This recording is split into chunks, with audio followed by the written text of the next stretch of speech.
ये तीर था अयोध्या के युवराज दशरथ का, पिताजी। जो लगा था श्रवण कुमार को। माता, पिताजी।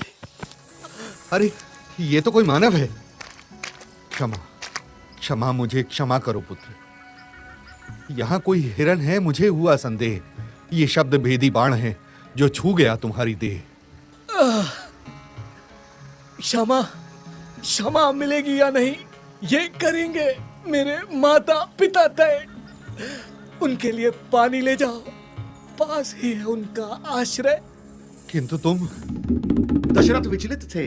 श्रवण कुमार की पीड़ा देखी नहीं जा रही थी। उन्होंने सोचा इसके शरीर से बाण निकाल लेता हूं, मगर नहीं नहीं, मत निकालो तन से बाण। नहीं बचने वाले यम से प्राण। पानी लेकर जाओ मेरे माता पिता के पास में। उनका पुत्र आएगा, बैठे हैं वो इसी आस में। काल की माया देखो। यह तीर था महावीर अयोध्या के राजा अज के युवराज दशरथ का, और यह तीर लगा था श्रवण कुमार को, जो अपने माता पिता को तीर्थ पर ले जा रहे थे। और अरे रुकिए, हम तो यहाँ राम कथा सुन रहे थे ना। आप ये श्रवण कुमार की कहानी क्यों बांट रहे हैं? ओ बेटा, राम की कहानी इसी बाण से शुरू हुई थी, और इसी तीर की नोक पर लगे रक्त से लिखी गई थी श्री राम की कहानी, जिसे हम सुनाएंगे। अरे हम कौन? परिचय तो दीजिए पिताजी। अरे हाँ, हम हैं हरि, साथ में है हमारी पत्नी सरला। जय राम जी की। अब यहाँ देखिए, ये हमारा बाजा, जिसे हम कहते हैं हरिमोनियम। हरिमोनियम। और हम हैं उत्तरा, इनकी सुपुत्री। अच्छा बेटा, खुद ही सू लगा लिया। शांति शांति शांति। और ये हमारे प्यारे ढोलक तो, ये अपनी बात ढोलक की ताल से सुनाते हैं। और बाकी सब हंसे थे ना, तो परिचय नहीं मिलेगा। अरे लेकिन परिचय तो दे। अरे देर हो जाएगी, कहानी आगे बढ़ानी है ना। बैक टू राम कथा। हाँ, श्रवण कुमार बहुत बड़ा मातृ और पितृभक्त था। उसने अपने अंधे माता पिता की बहुत सेवा की। उसके पिता शांतनु और माता ज्ञानवंती जब बूढ़े हुए तो मन में तीर्थ यात्रा की इच्छा जागी। श्रवण कुमार उनको अपने कंधे पर तराजू रखकर दोनों को एक एक पलड़े में बैठाकर तीर्थ यात्रा करवाने निकला था। लेकिन हुआ कुछ और ही। श्रवण कुमार की मृत्यु के बाद जब दशरथ उसके माता पिता की कुटिया में पहुंचे और श्रवण कुमार की मृत्यु का समाचार बताया, तो श्रवण के पिता शांतनु क्रोधित हो गए।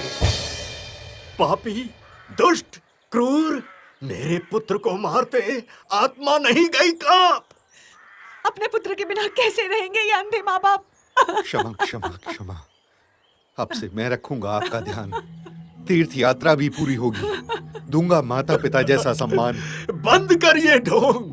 मेरे पुत्र के हत्यारे, तुझसे भी बिछड़ेंगे तेरे स्नेही पुत्र सारे। त्याग रहे हैं प्राण ये अंधी और अंधा। तुझे भी मरते समय नहीं मिलेगा बड़े पुत्र से कंधा। नहीं नहीं, रुकिए रुकिए। पुत्र वियोग से मृत्यु होगी, ये श्राप है अवध नरेश।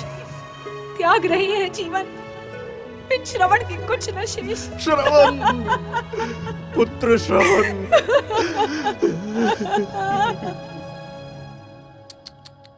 इसी श्राप की नींव पर रामायण खड़ी हुई। कालांतर में श्राप सत्य हुआ। दशरथ की 3 रानियों में से एक कैकेयी को बैठ गया डर कि कहीं उनका पुत्र भरत राजा नहीं बना तो उनको अयोध्या से निकाल देंगे और राजा कौशल्या के बेटे राम को बना दिया जाएगा। इसी डर की, भरम की वजह से कैकेयी ने मांग लिया वरदान कि राम को वनवास हो और भरत बने नरेश। कैकेयी के वरदान में लिपटा था श्रवण कुमार के माता पिता का श्राप, जो अयोध्या के लिए बना अभिशाप। यही इस कथा की सीख है। मन का वहम, दिमाग का भ्रम करता है पैदा भय। ऐसा डर लाता है दुर्गति। बचने के लिए बोलिए श्री राम सिया की जय। आपने तो कथा की पहले ही सीख दे दी पिताजी। बेटा, श्री हरि की कथा है। आगे से पढ़ो या पीछे से, ज्ञान और सीख ही मिलेंगे। अनंत कथा है। हरि अनंत, हरि कथा अनंत। शीश झुका दशरथ खड़े करते हैं पश्चाताप।